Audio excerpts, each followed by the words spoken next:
need jud di ay mangumpisal sa pari para makalawat. Dili di ay pwede direct sa Dios ko mangumpisal. Salamat sa tubag.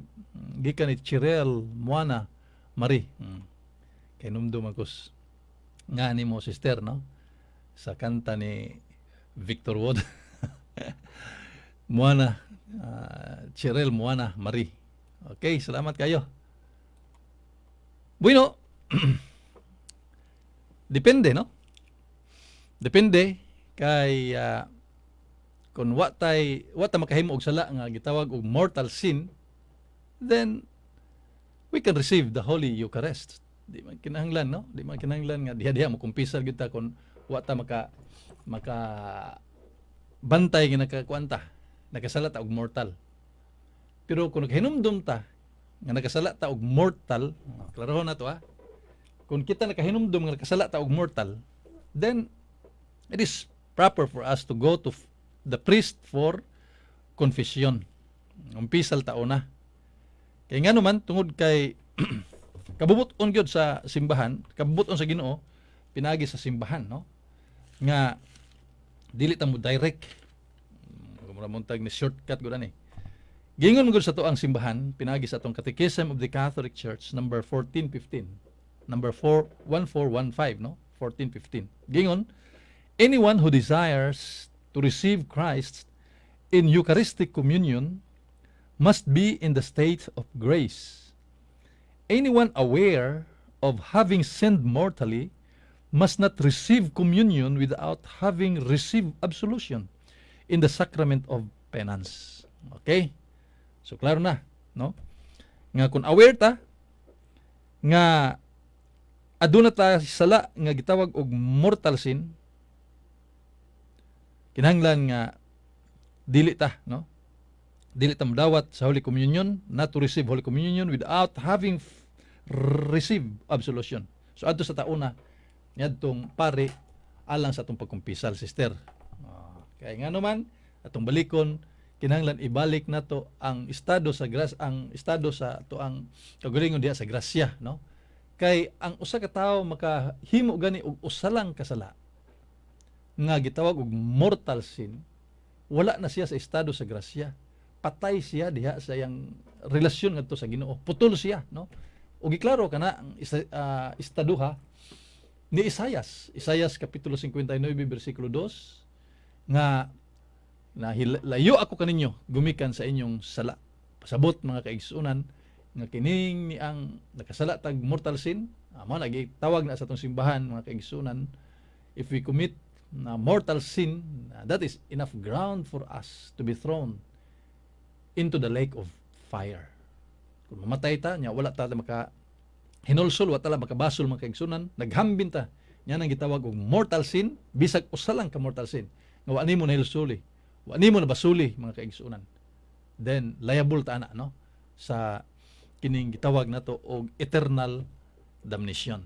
However, niya na, bisan pag unsa ka mortal sin imo na commit, bisan pila ka mortal sin, bisan pertindighana kayong mga sala imo nahimo, pero gumikan sa gugma sa Ginoo nato mga kaigsunan, kung kita mangayo tagpasaylo, mangayo ta, maghinulsol ta kaniya, bisag unsang sala, tumbalikon mga kaigsunan. Ingon ang Ginoo diha sa Isaias kapitulo 1 bersikulo 18, papution ko sama sa niebe ang imong kasing-kasing. Pasayloon ko ikaw, matud pa sa atong Ginoo. Provided, nagyapay provision mga kaigsunan. Matud pa diha sa Ezekiel kapitulo 33 bersikulo 13 ngadto sa 14, bisan pa kag unsa ka kadautan, ka magkasasala, apan kung sa higayon nga ikaw naghinulsol o nagbasol og buhat na og maayo, ingon na Ginoo, makabaton kag kinabuhing way katapusan. Pagkanindot kayo mga kaigsunan. Dili gusto ang Dios nga adunay usa ka kalag nga mahidangat ngadto sa kalayo sa impierno. Giklaro kana niya, no? Matud pa ni San Pedro sa 2 Pedro kapitulo 3 bersikulo 9 nga gusto siya nga ang tanan mahidangat ngadto sa paghinulsol, pagbasol sa ilang mga sala. Kay dili siya gustong adunay mahipunta ngadto sa kalayo sa impierno, eternal damnation. Di siya gusto niya na makaigsunan. Mao sa giingon ni San Pablo Sa unang Timoteo kapitulo 2 bersikulo 4. So mana ang gugma sa Ginoo natong mga katawhan mga kaigsuonan. Kuno galing adunay may punta ngadto sa kalayo sa impyerno, dili kana pagbuot sa Ginoo mga kaigsuonan, pagbuot sa tao. Tungod kay wa siya, no? Tungod kay wa siya mo tuman sa kabubuton sa Ginoo. Wa siya maginulsol, wa siya magbasol sa iyang sala. Nadesperado siya mga kaigsuonan. Alang kaniya wa na Dios. Ya namatay siya, naghambin siya ng maong dakong sala.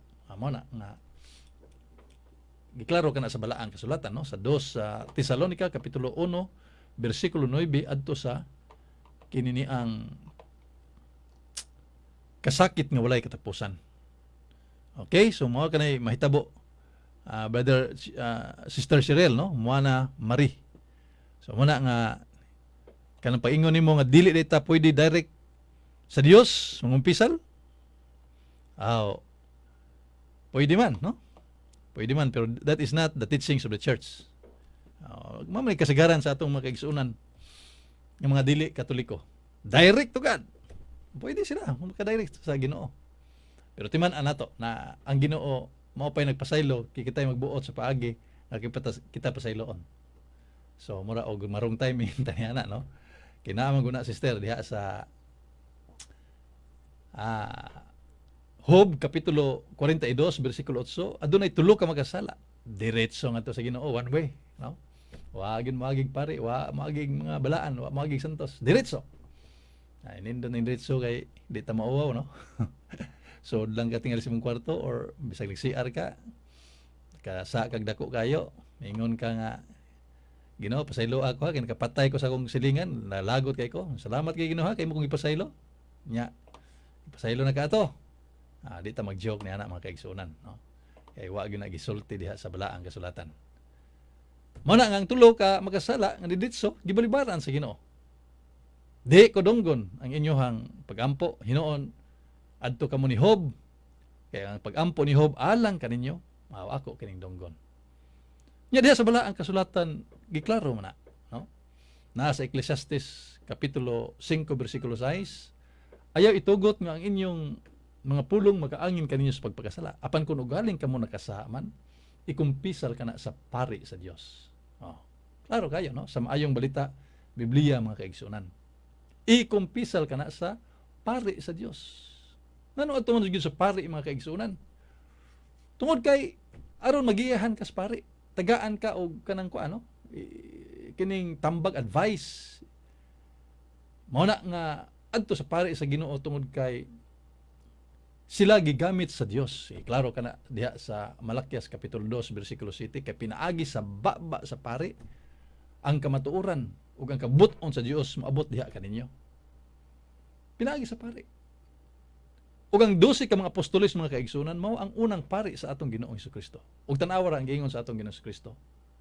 Diha San Juan kapitulo 20 bersikulo 22 ngadto sa 23. Bisag kinsang sala nga inyong pasayloon sa langit napasaylo kini.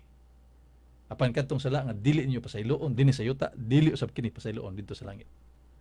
Wa gyud mo ingon ang Ginoo nga sige lang dito lang mo dito sa langit, hangad lang kay pasayloon mo. Wa.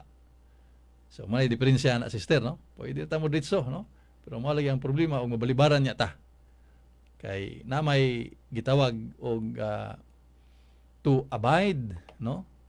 The teachings of the church. Atong Ginoong Kristo ni abide siya, ningon gani siya nga I will dwell in you until the end of time. So siya mopuyo diha sa simbahan hangtod sa kangturan, dili siya mobiya sa iyang simbahan. Nya di ta mo respeto sa iyang simbahan nga iya man ang gitukod ug diha sa iyang pagtukod sa iyang simbahan iyang gimuntar ang nagkadaiyan nagkalinlain nga mga sakramento. 7 ka sakramento mga kaigsunan ug usa niya mao ang sakramento sa kumpisal. Sibo kayon, no? Diha sa balaang kasulatan. San Mateo kapitulo 6, kapitulo 3 bersikulo 6, ug nangumpisal sila sa ilang mga sala.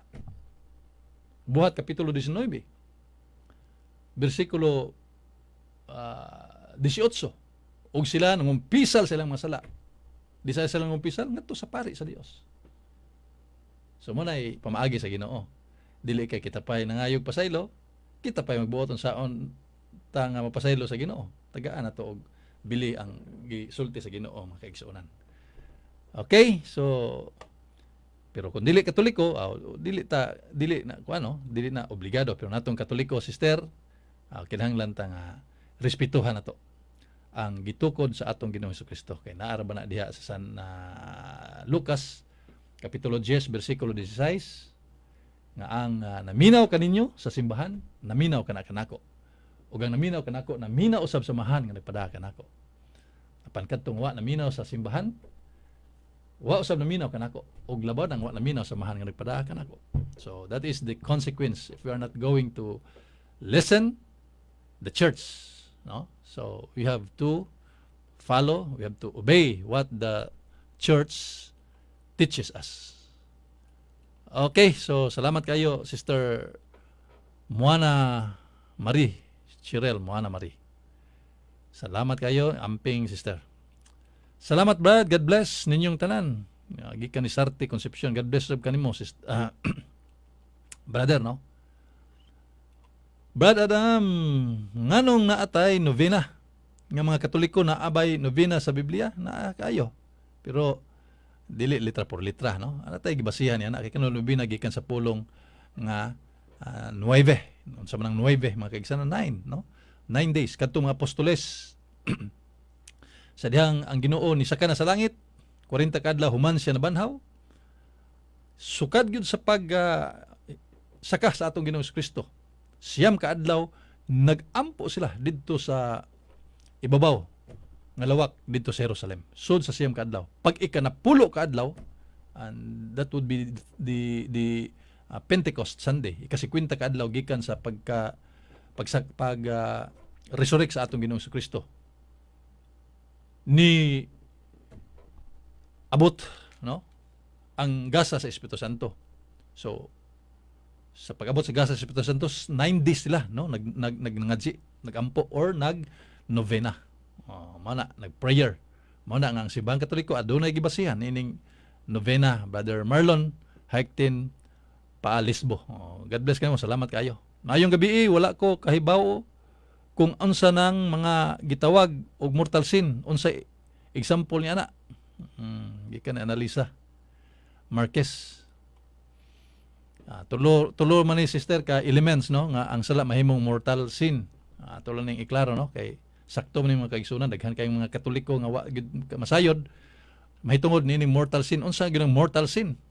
Kinigong sala ang actual sister gi atong simbahan nagtudlo kanato nga adunay duha ka klase niining actual sin, no? Una, gamay ra nga sala gitawag na siya og venial sin. Dako gani nga sala gitawag na siya og mortal sin nga makapatay na or wagtangan or nahawa or patay na, no? Ang relasyon nato ngadto sa Ginoo gumikan kay wa na diha ang sanctifying grace because of that mortal sin. Unsa may elemento ani mga kaigsunan aron ang kanang sala mahimo nga mortal sin? Tulo ka elemento. I-record na sister, no? Number 1, grievous matter, no? Kanang dagko nga mga butang. Ikaduha, aduna kay gitawag og full knowledge nga nahibaw ka, no? Completely or fully nahibaw ka. Nya ikatulo, aduna kay full consent. So kining tulo nga dagkong butang imong nahimo. Unya kini ang nahibaw ka sa kamatuoran, imong gilargahan, konsente ka, kining tulo tawag na og mortal sin. Pero in the absence of any one of these three, gitawag na siya og venial sin, no? Bisan pa og nakaligis ka, kinabuhi mo na, patay mo na, dako mo na nga kuan, butang, patay mo na. Nya nahibaw ka nga kana kuan gyud kini ang dakong sala. Pero wa man kay full consent, wa man nimo gikuan, no? Wa gyud nimo gituyo nga kini ang patyon tong tawhana katong imo giligsan, wa gyud nimo tuyo kalit lang sa glabang. So dili ka na wa ka na mahog sa mortal sin. Although diri sa ato sa kalibutan, sa ato sa gobyerno, dakpuno na gyud ka gumikan ka nakapatay ka. Pero diha sa tuang simbahan dili siya mortal sin kun dili venial sin, no? Pero mao lagi kini ang importante nato mga kaigsunan nga mahibaw ta nining elemento. Kay daghan kayo sa mga Katoliko, no? nga i-justify lang ang gihimo nga mga kalapasan sa balaod sa Ginoo, justify lang mga kaigsunan nga way sala. Ano man tungod kay wa kalibutan wa makuano, wa mahibaw sa kamatuoran. Mao kana Sister Annalisa Marquez, God bless kanimo.